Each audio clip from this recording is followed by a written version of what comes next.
to the previous SARS and MERS. To date, nearly 100,000 persons have been infected with the new coronavirus called COVID-19, and about 3.4% have died. The disease is deadly for elderly or people with other illnesses. That means for clients who have other conditions that predispose them to their immunity being low, they are highly predisposed to contacting this virus. Is there treatment for a vaccine? Currently, there is no treatment or vaccine, although scientists are working hard to develop a vaccine. So currently, they are treating symptoms until, of course, they have a case that is highly suspicious. So current treatment is just based on symptomatic and depends on the affected organs. Prevention is the only way we can be safe. So what are the signs and symptoms of coronavirus? Most patients just get a flu-like illness, or such as a cold, sneezing, a running nose, fever, shortness of breath, diarrhea, tummy ache, and body pains within 10 to 14 days from infection. So it's very much similar to a flu or a common cold.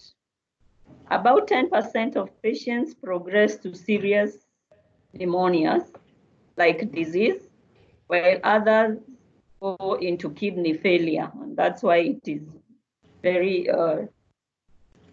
dangerous when it goes to it progresses to pneumonia and even kidney, or a severe respiratory illness whereby you are unable to breathe because it affects your lungs. So some of them will therefore die despite the best treatment. How can we protect ourselves? Or what are the signs? I've mentioned about the fevers, the colds, the diarrhea, shortness of breath. It can progress to pneumonia in severe cases, and kidney failure, and eventually into death. And we know there is no vaccine at the moment. We are only treating the symptoms.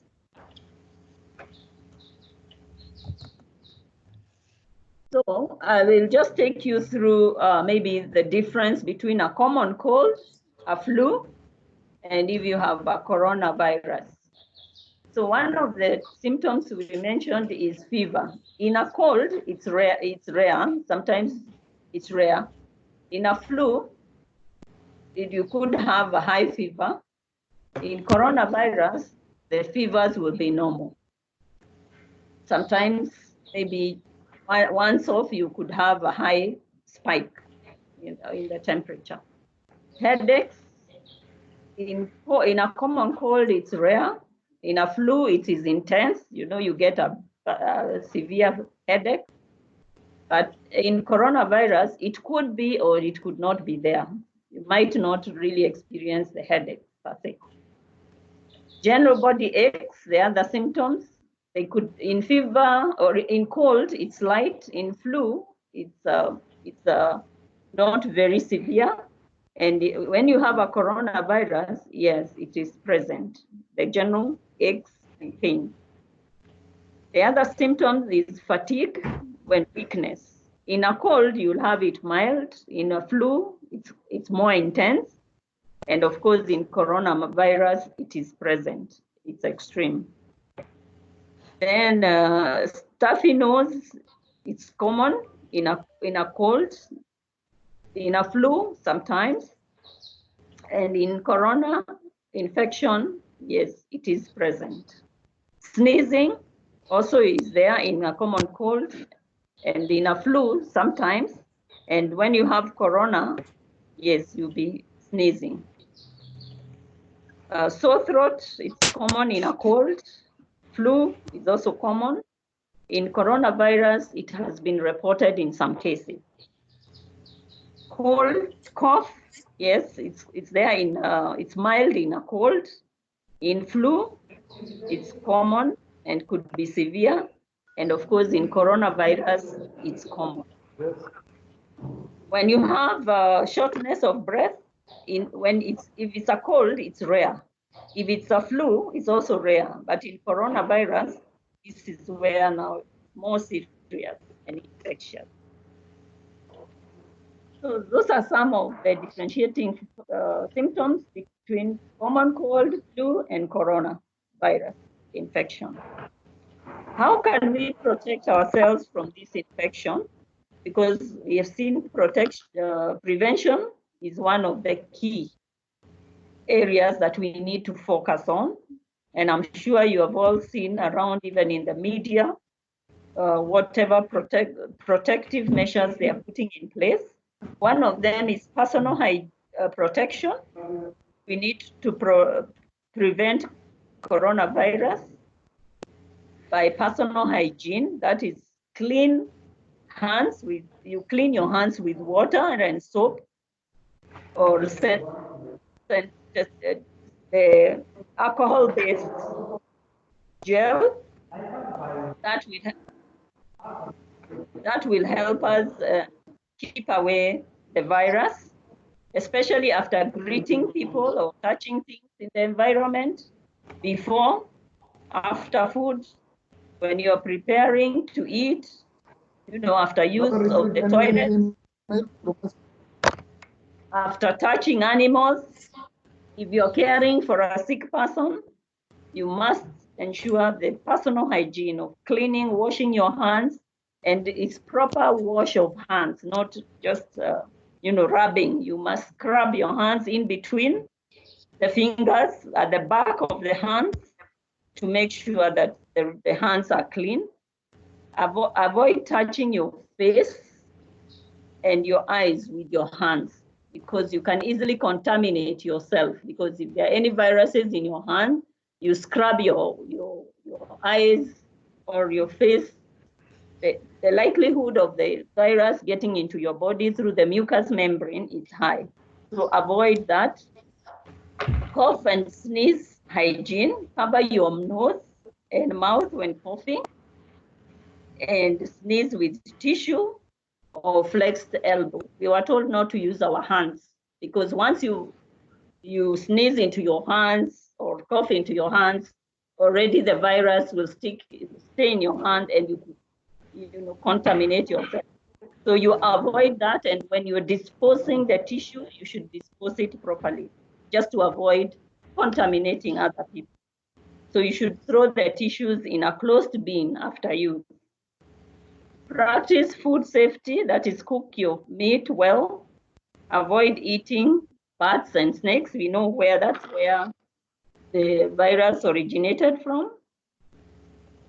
Caring for the ill.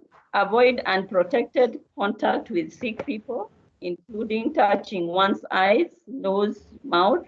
Where necessary, we should even use masks.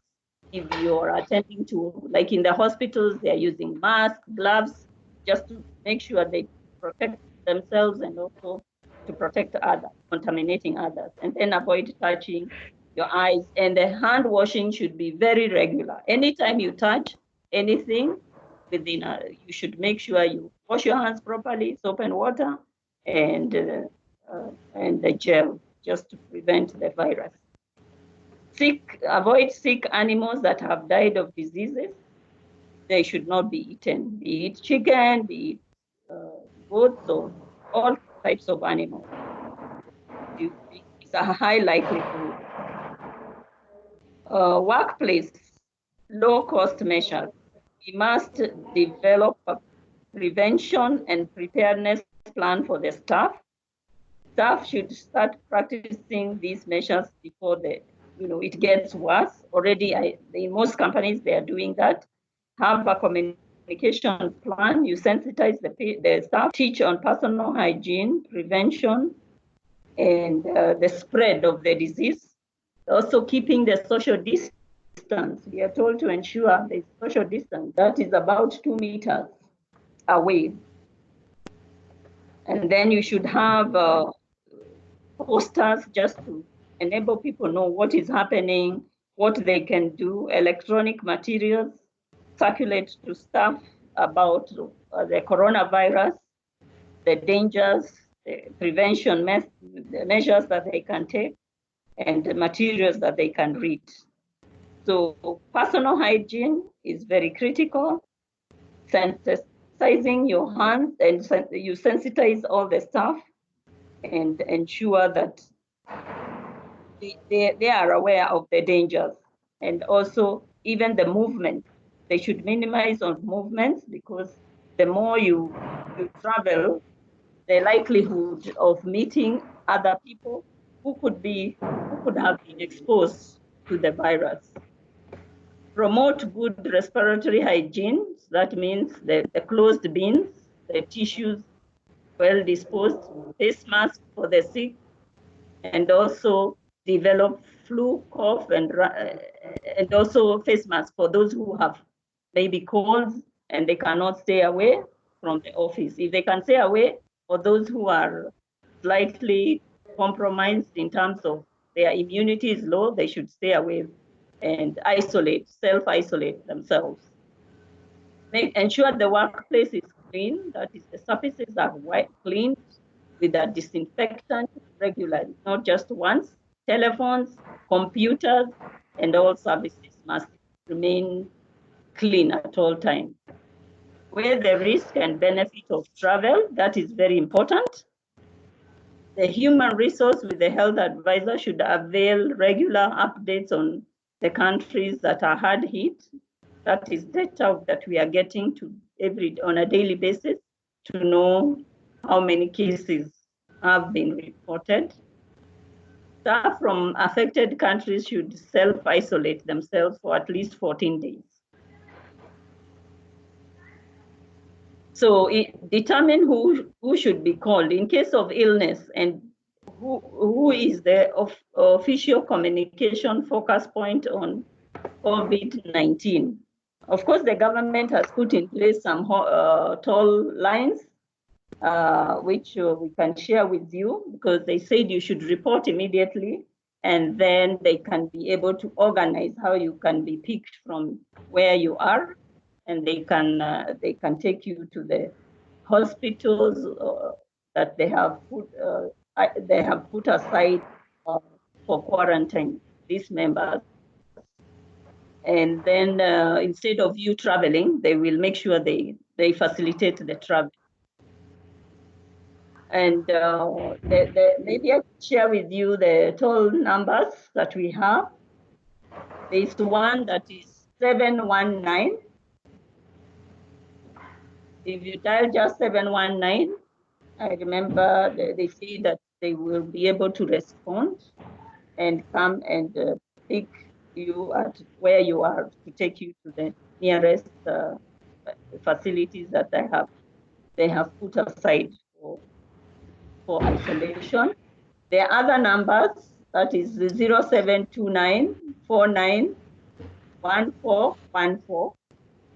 And then there is also another line, 0732 353535. The government is working with other stakeholders just to be able to support the clients who have been affected, and of course by the virus, and also to ensure that we are able to contain this pandemic, because it's threatening lives, threatening the country. So I mentioned about the prevention, or to reduce the risk of contracting this virus. So the recommendation I would wish to share with you is make all people aware of this virus, restrict travel, be it abroad or even locally, because you don't know the people locally who are the other contacts they have come across. And of course, seek medical attention once you have maybe the common cold, you get any signs and symptoms, the ones I've shared, give us the headache, a possible cold or a possible flu, so that you can get prompt treatment. And that's where we also come in. We ensure that you get the services and required, the medication that you need. I think basically that is what I had. I'm sure you have questions that I could address. But in a nutshell, that's what we have at the moment. Of course, a lot of information is coming in daily and unfolding, and can update you on the health nuggets that we send out.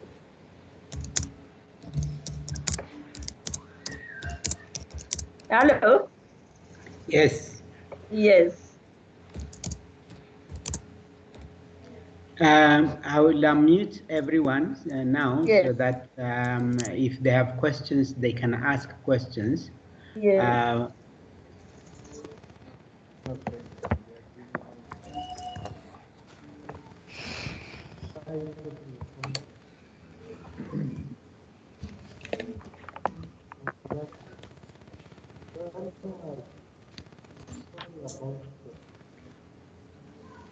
You can unmute participants. You can unmute yourself, and if you have questions, please ask. Hi, Jen. Hello. Yeah, my name is Nelson. Thank you so much for taking us through that very informative training. Mm-hmm. I'm sure that it's going to go a long way to help us to go through this difficult time. Yes. Now, my first question would go on the area of precaution yes. measures on how to control the spread. Mm-hmm. Yeah, we've seen that, or we've been told that there are two ways of sanitizing or making our hands clean. Yes. That is by use of water and soap. Yes. And the use of the sanitizers. Sanitizers, yes. Now, there seems to be I believe amongst us that the sanitizer is better than water and soap. Yes. What is your take on this?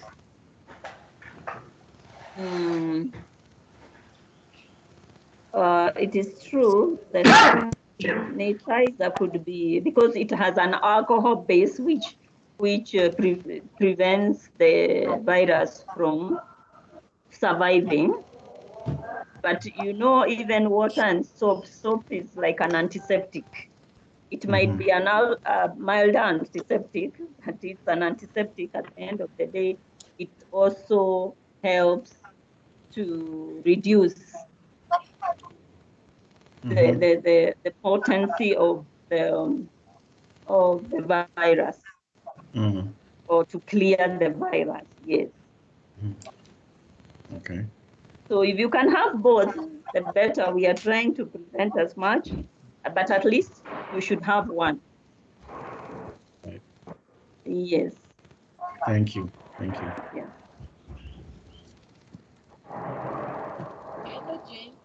And this virus stays on the surface for many hours. Like on metal, they were talking of 12 hours. So it's good if every time you touch anything you clean, you're able to, to clean your hands very quickly before you touch maybe yourself or you touch something to eat. So even if you don't have the sanitizers, you can use the water and soap, proper cleaning, and you should be safe. You can use the water and soap, proper cleaning, and be safe. You can use the water and soap, proper cleaning, and be safe. You can use the water and soap, proper cleaning, and be safe. You can use the water and soap, proper cleaning. Seem to have a problem. Yeah, somebody seems to be having their radio on. Somebody seems to be having their radio on. Somebody seems to be having their radio on. Can you unmute us? can you unmute us? Or rather, yeah. Okay, members, please let's try to put off another gadget that may interfere on the line. Okay, members, please let's try to that may interfere on the line.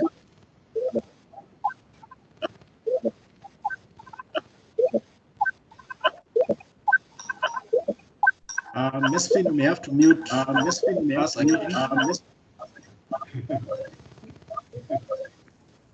Let me see it. Let me see it.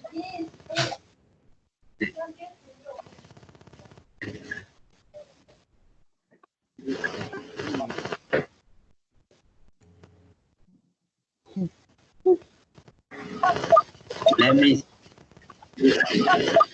Let me. Let me. Let me. Let me.